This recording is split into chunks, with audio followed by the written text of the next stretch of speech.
OBD de trouble code description technique, communication perdue avec le module de traitement d'image. Qu'est-ce que cela signifie?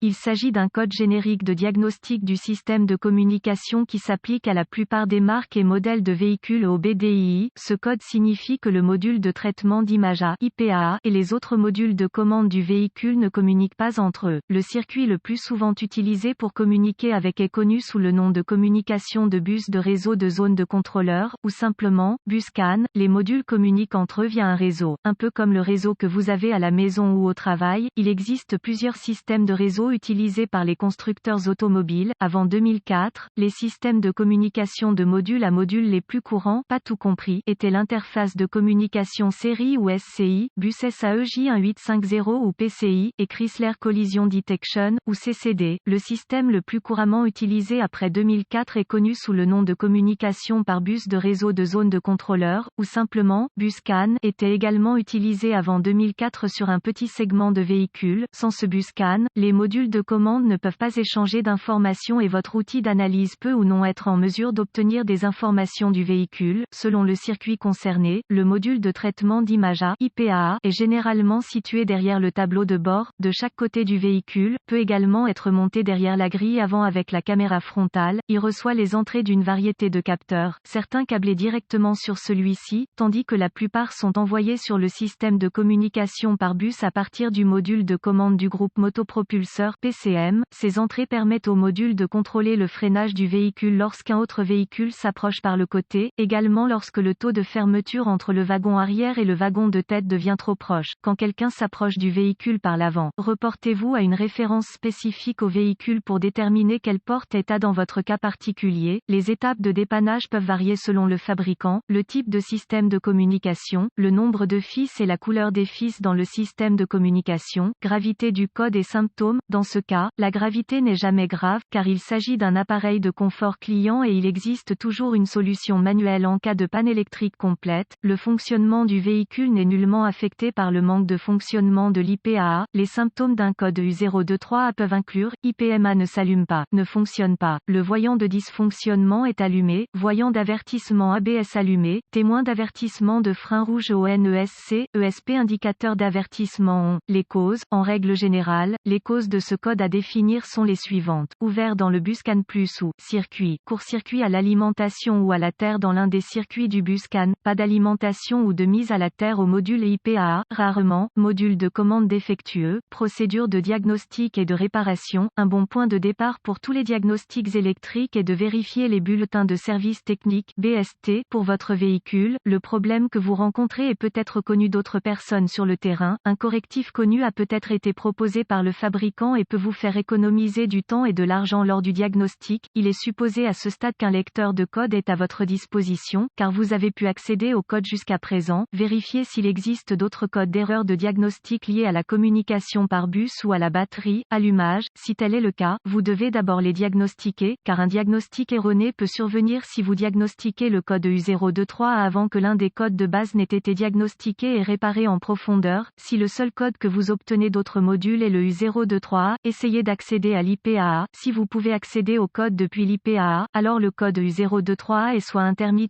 soit un code mémoire. Si vous ne parvenez pas à accéder à l'IPAA, le code U023A défini par les autres modules est actif et le problème est présent. La défaillance la plus courante est un défaut de circuit qui provoque une perte d'alimentation ou de mise à la terre du module de traitement d'image. Vérifiez tous les fusibles qui alimentent le module IPAA de ce véhicule. Vérifiez tous les motifs de l'IPAA. Localisez l'emplacement des points de fixation au sol sur le véhicule et assurez-vous que ces connexions sont propres et serrées.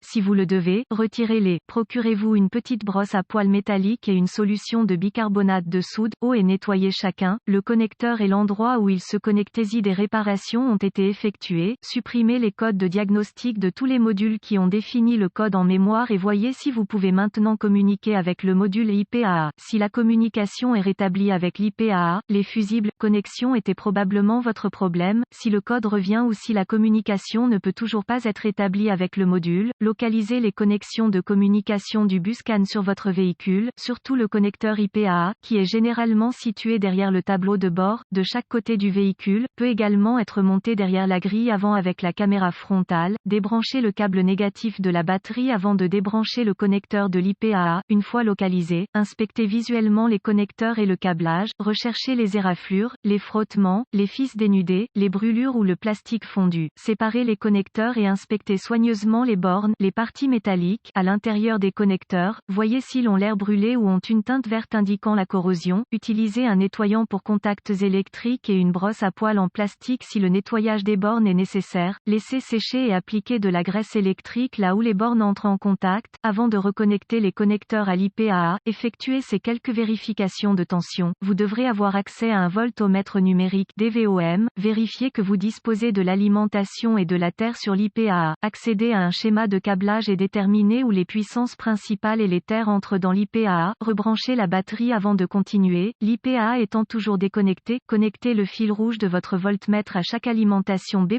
tension de la batterie, entrant dans le connecteur IPAA et le fil noir de votre voltmètre à une bonne mise à la terre. Si vous n'êtes pas sûr, le négatif de la batterie fonctionne toujours, vous devriez voir une lecture de la tension de la batterie. Vérifiez également que vous avez de bonnes raisons. Accrochez le fil rouge de votre voltmètre au positif de la batterie B+, et le fil noir à chaque circuit de masse. Encore une fois, vous devriez voir la tension de la batterie à chaque connexion, sinon, réparez le problème du circuit d'alimentation ou de mise à la terre. Vérifiez ensuite les deux circuits de communication, localisez les circuits CAN-C+, ou HSCAN+, et CAN-C, ou HSCAN, avec le fil noir de votre voltmètre connecté à une bonne masse. Connectez le fil rouge à CAN-C+, avec la clé allumée, le moteur éteint. Vous devriez voir environ 2,6 volts et fluctuer légèrement. Ensuite, connectez le fil rouge du voltmètre au circuit CAN-C. Vous devriez voir environ 2,4 volts et fluctuer légèrement. D'autres fabricants affichent CAN-C à environ 0,5 volts et la clé fluctuante à l'arrêt du moteur. Vérifiez les spécifications de votre fabricant. Si tous les tests ont réussi et que la communication n'est toujours pas possible, ou si vous n'avez pas pu effacer le code d'erreur U023A, la seule chose qui reste à faire est de demander l'aide d'un diagnostiqueur automobile qualifié, car cela indiquerait un échec de l'IPAA. La plupart de ces IPAA doivent être programmés ou calibrés en fonction du véhicule pour être installés correctement.